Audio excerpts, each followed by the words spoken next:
আজকে বিকালের খানি কেতা কেতা তৈয়ার করলাম স্পেশালি আমার ব্রাদারের লাগি আর বাংলাদেশি গরুর বরল তহকার লোক যে নাইস হইছে ফুল রেসিপি দেখতে পারবা ইউটিউব চ্যানেলে তো আছে সুভাষ ব্লগ ইউকে।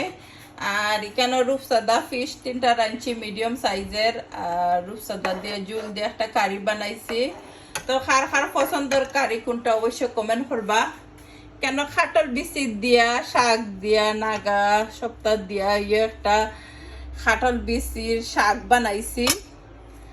আর স্পেশালি আমি সাইজে বালা ফাইন শক্ত চিকেন মুরগের গিলা কলজা খাটল বিচি টমেটো শুকনা মরিচ সপ্তাহ দিয়া নাইস করে একটা কারি বানাইছি। দহকার লুক যে নাইস অ্যান্ড ডিলিশিয়াস।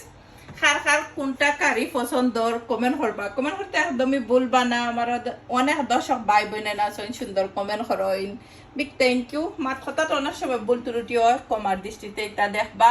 আজকে বিকালের খানি শেয়ার করলাম, আশা করি ভালো লাগবো। Bye everyone, see you soon.